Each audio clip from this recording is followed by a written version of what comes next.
Hello.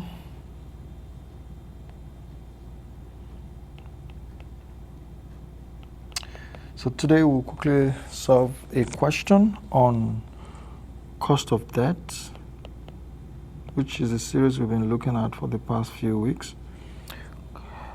And I'm going to solve a question now on a particular type of debt called redeemable bond. Remember, I said there are different types of debt, and the type of debt determines how you will determine the cost of debt. So I remember I mentioned to you that we have bank loan, we have irredeemable debt, which can be with tax or without tax. Yeah, I spoke about redeemable debt and I spoke about convertible debt.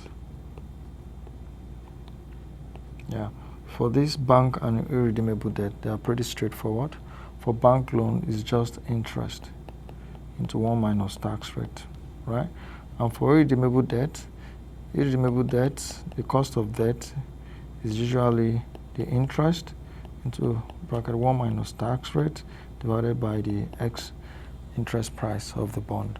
And when there is no tax involved, the whole of this becomes zero, and that's be I over PO. And that's why those are pretty easy. I solved questions as well in my previous video. But the complicated ones are the irredeemable debt and the convertible debt. So if you want to calculate the cost of debt on irredeemable debt, I said you have to calculate IRR, because this IRR is the cost of debt for both redeemable and convertible. Yeah, I explained it a bit in the previous video, but now I want to solve question on redeemable debt because it's a bit complicated. So I'm going to look at DD code, which you can see the question on the left side of the screen. Yeah, this company has two bonds, bond A and bond B, but here we're asked to calculate the cost of debt for bond A. Yeah, and if you have seen my video on how to calculate internal rate of return, that is what we're going to be using here. If you have not seen the video, I advise you, please go and watch that video because it's extremely important. I explain in details what IRR is all about, internal rate of return. And that's what we need to calculate for bond A, because bond A is a redeemable bond. And this bond is redeemable in 10 years, as the question said. So the tenor is 10 years. And to calculate IRR, remember, we need to plot our graphs. And I gave you a template to always use to make life very easy for you. You have your year here. You have the discount factor. And you have the present value on the next column. Yeah. So we always start with year 0, which is now, today. And because this is 10-year coupon bond, you have year 1 to year 10 coupon that will be paid. And in this question, we're ignoring tax, so life is even more easy. So, and you have the redemption, which will happen in year 10. That's redemption date. So in year 0, what happens? The price of the bond is 95.08. So we're going to buy the bond. So cash outflow.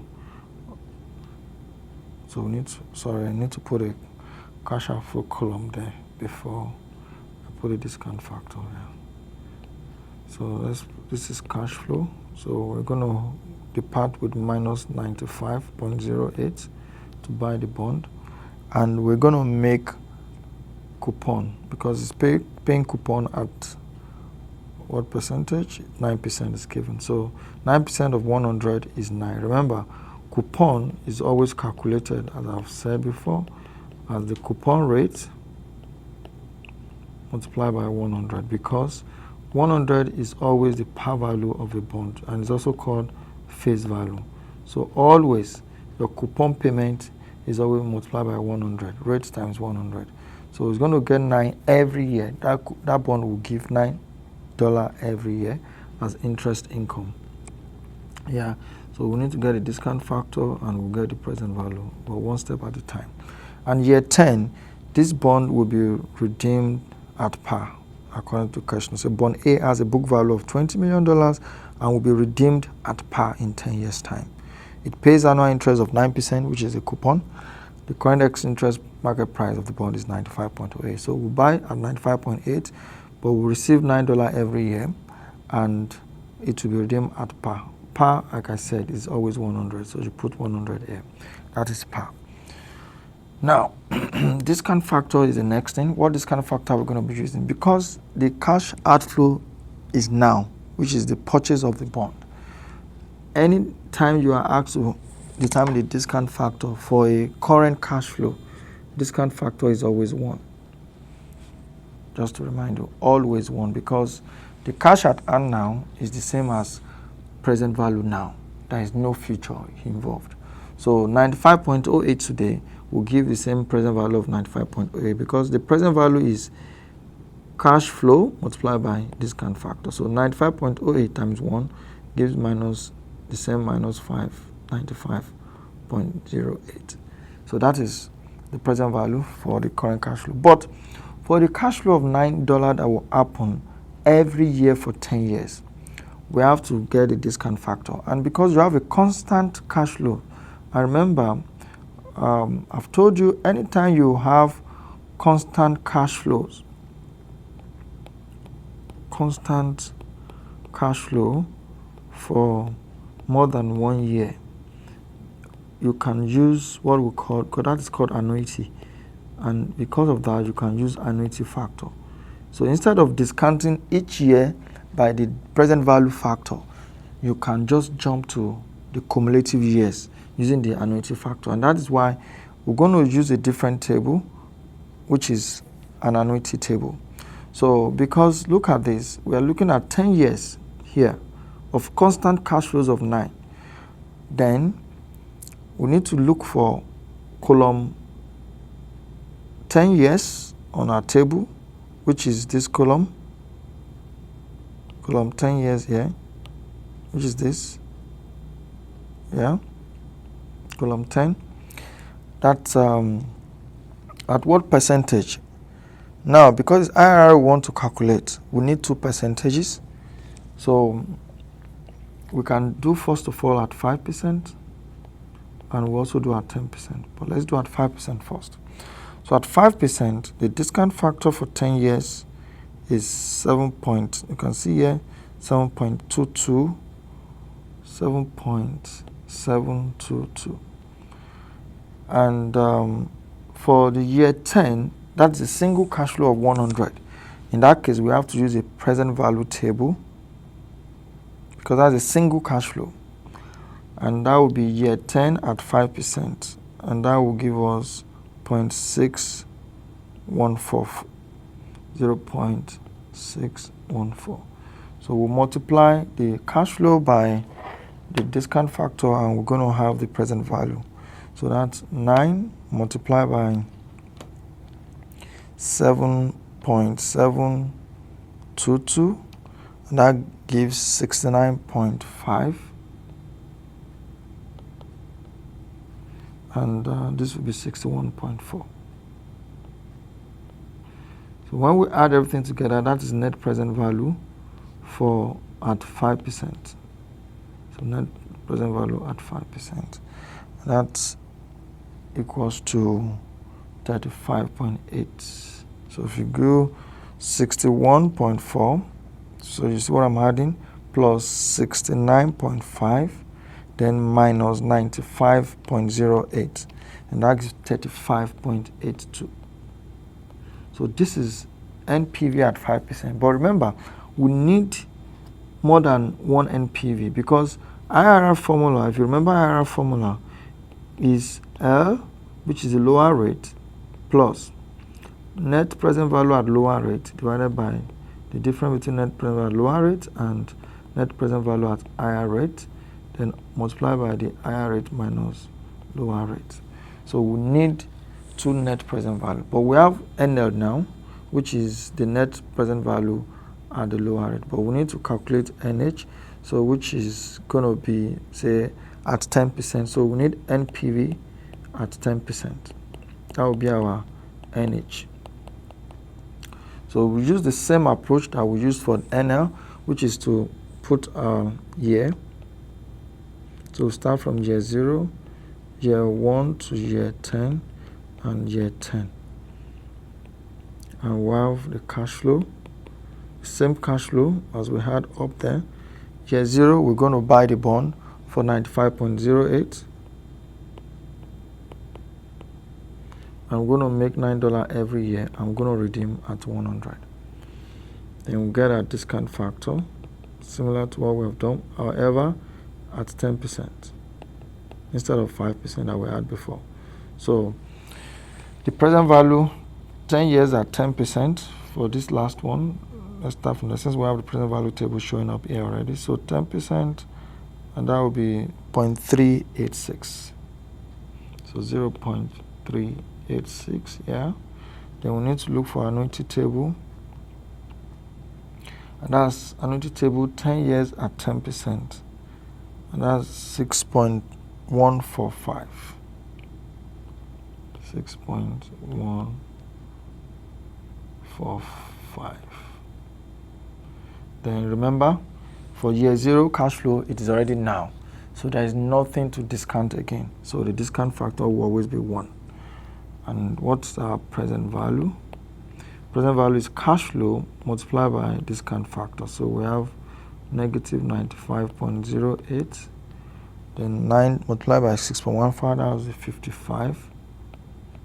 55.31. And likewise, this will give us 38.6.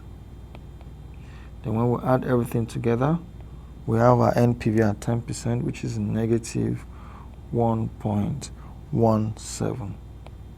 So that is our NPV at 10%.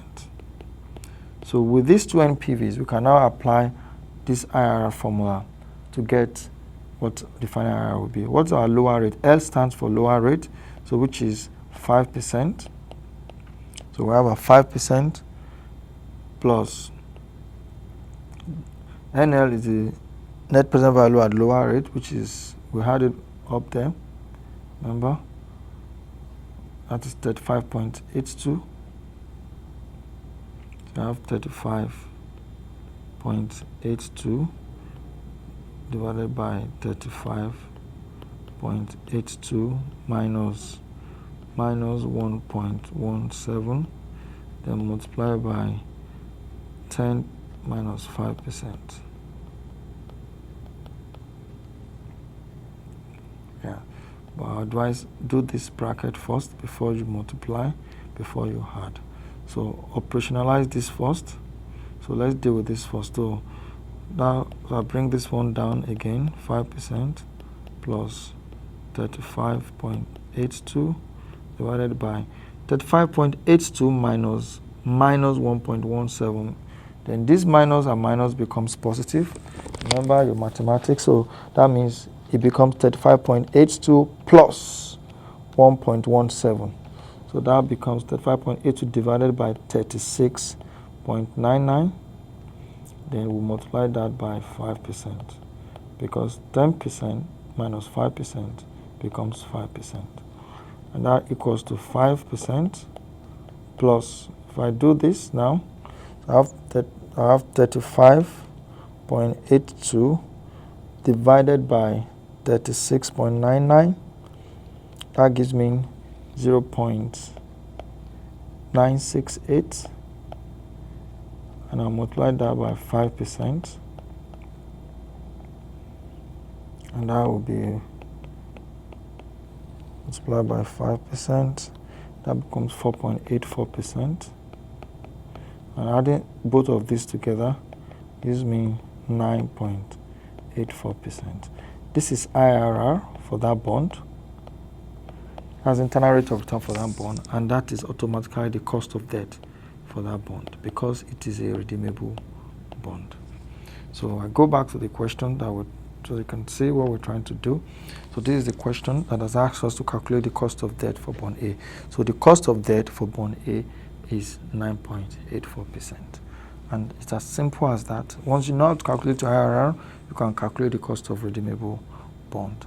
And I'm going to do another example for convertible bond. In fact, I can as well use this example to do the convertible bond. It's the same thing, because in my next video, I'll be looking at WACC, where I will put in all of this together, all the types of bonds that we have been looking at, and how you will use that to calculate the weighted average cost of capital. But that's the next video.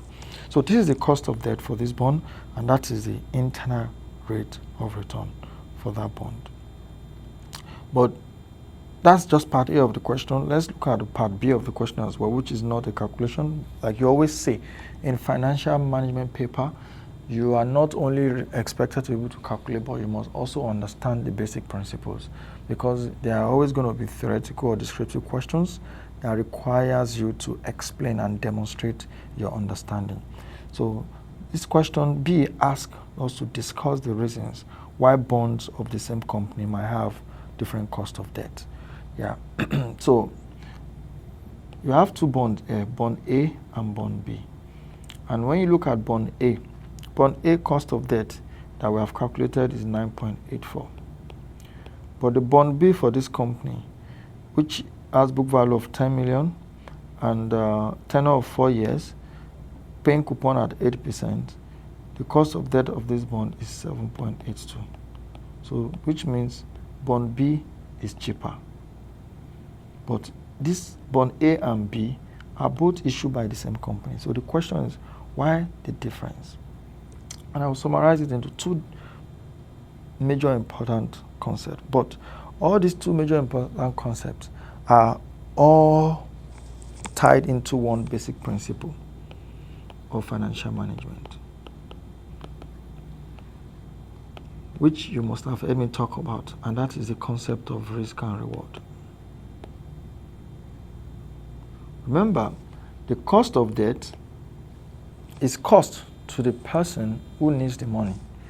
But to the person who provides the money, it's the same figure. However, it is a return for him. So it is a reward for the person providing the money.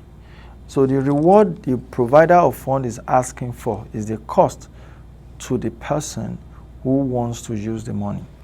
And that is why if I'm making money available to you, I'm checking how much risk I am taking. If I'm taking so much risk, I'm going to be expecting so much reward. And that is why there's this common saying that the higher the risk, the higher the reward. So if bond A and bond B will not have similar risk, regardless of the fact that it's the same person that is issuing them, bond A and bond B will have different cost of debt. So, and let's look at the component of risk, which is what you now need to discuss further. Yeah. Component of the risk. The first one is the tenor. And what you need to know here is that the higher the tenor, the higher the risk. And therefore, the higher the reward. And if the reward being asked for is high, it means that the cost will also be high. And that is why you see that bond A has a longer tenor than B, and that is also in line with the fact that cost of debt of A is greater than cost of debt of B. The second part I will touch on is the size of the bond, the value at risk, which is like the value at risk. So if the size is huge, so the higher as well, higher size, higher risk, and likewise higher reward.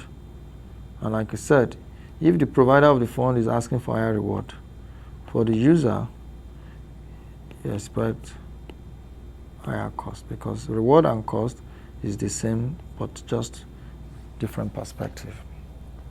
So the major thing you need to summarize there is just all about the risk. So if the risk differs, the cost of debt will differ. And the component of the risk, number one is the size, then number two is the tenor. The longer, the riskier. That will be it for the redeemable debt.